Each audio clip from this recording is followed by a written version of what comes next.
Im Leben gibt es ja immer wieder Veränderungen. Und allerdings. Ja, nicht selten am Anfang eines Jahres, da überlegt man sich wirklich, was man in dem Jahr in Angriff nehmen will. Also Dinge, die man schon länger machen wollte oder so, da fängt man damit an.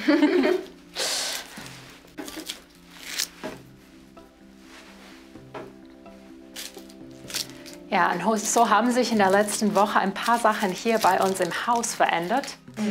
Eines davon ist, dass unser Laden jetzt einen ganz neuen Platz bekommen hat, so in einem geschlossenen Raum.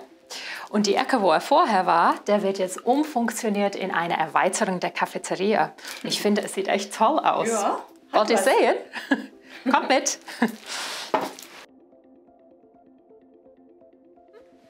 Guckt mal, das sieht doch gut aus hier.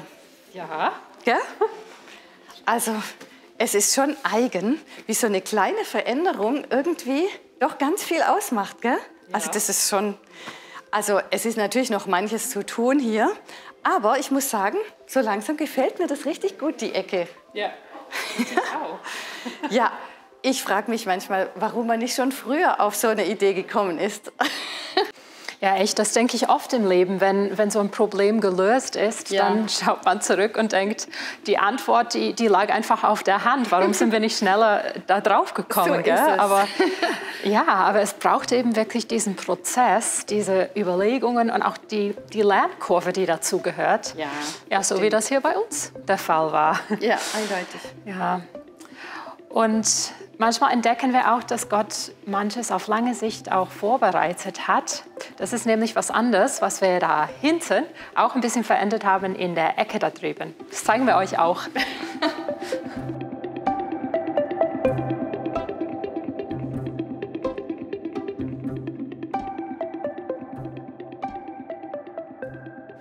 Ja, schaut mal, diese Figuren. Vielleicht erinnert ihr euch sogar noch, letzten Sommer hatten wir mal ein Video über angeschwemmtes Holz, dieses Upcycling.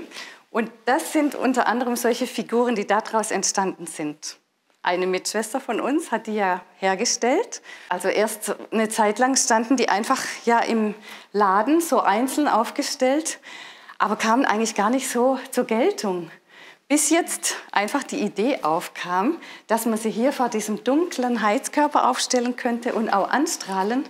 Und jetzt kommt das helle Holz ja total zur Geltung und diese Goldelemente. Ja, und wer hätte gedacht, dass auf diese Weise dieser alte Heizkörper da so aufgewertet wird?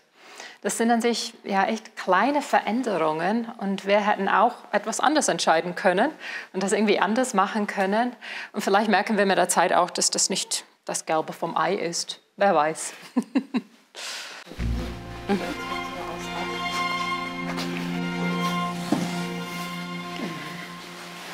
Veränderungen und Entscheidungen, das ist echt nicht immer so leicht.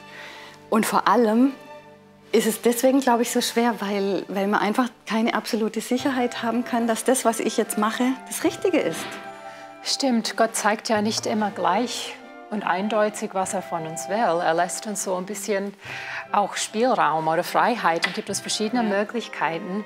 Es ist so ähnlich wie wenn zum Beispiel zwei Personen überlegen, was sie machen wollen in der Freizeit. Es könnten zwei Personen, zwei Freunde oder zwei Marienschwestern auch sein.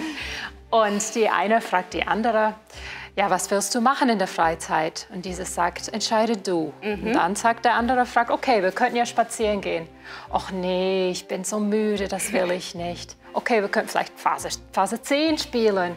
Nein, das braucht so lang. Und dann ist klar, man könnte echt sich ärgern und sagen, ja, du hast doch gesagt, ich soll mich entscheiden. Passiert mir oft, dass ich mich dann auch ärgere in solchen Situationen. Genau. Auf der anderen Seite ist es aber doch so, dass die Person gerne wissen möchte, was will der andere tun. Und dann aus dem, was der andere tun will, sagt sie dann, ja, das tue ich auch ganz gerne. Ja. Und so ist es auch mit dem lieben Gott. Ja? Er sagt nicht, immer, genau das musst du machen, sondern er bietet uns verschiedene Möglichkeiten an und sagt, ist mir alles recht? Du kannst dich da entscheiden.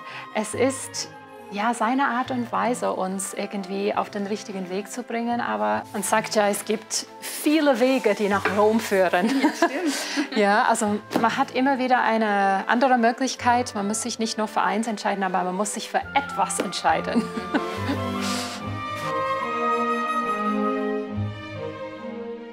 Ja, das macht Entscheidungen natürlich nicht unbedingt leichter, aber es wertet mich als Person wirklich auf, dass ich eben die Möglichkeit habe, auch zu wählen und Gott mir diese Freiheit lässt. Er zwingt mich zu nichts und er will mein Bestes. Und auch wenn ich vielleicht eine Entscheidung treffe, die jetzt nicht genau so sein sollte, dann hat er schon Möglichkeiten, mich wieder auf den Weg zu bringen, sodass ich mein Lebensziel erreiche.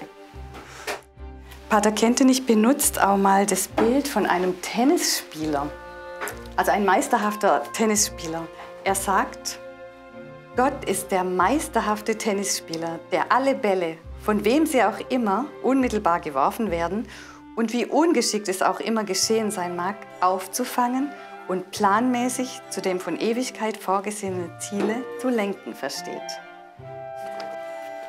Wirklich, das ist echt ein gutes Bild. Gott kann ungeschickte, fehlerhafte Entscheidungen ausnutzen und das beruhigt einen schon, denn im Leben gibt es ja kaum eine Sicherheit und doch müssen wir Entscheidungen immer wieder treffen und die bringen auch Veränderungen mit sich. Ja, das ist ein gutes Stichwort. Wir stehen mit unserem YouTube-Kanal nämlich auch vor einer Veränderung, die euch auch betrifft. Seit bald 4 Jahren haben wir jetzt hier immer 2 Videos im Monat veröffentlicht. Das war für uns bisher jetzt auch so eine machbare Menge. Und jetzt werden sich aber in diesem Jahr ein paar Dinge verändern in unserem Leben, sodass wir tatsächlich nur noch einmal im Monat ein YouTube-Video hier veröffentlichen können, und zwar immer zum 18. des Monats.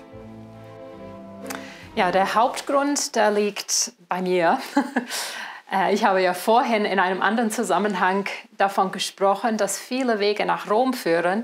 Und tatsächlich führt mein Weg in den nächsten Monaten nach Rom. Ich werde Anfang März für ein mehrmonatiges Praktikum bei Vatikan Media nach Rom gehen.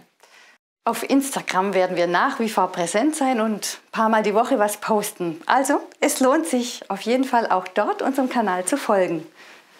Ja, und das wünschen wir euch für heute, aber auch für dieses neue Jahr und alles, was ihr da vorhabt in diesem Jahr. Wir wünschen euch Gottes reichsten Segen und dass ihr das auch erfahren dürft, dass er führt.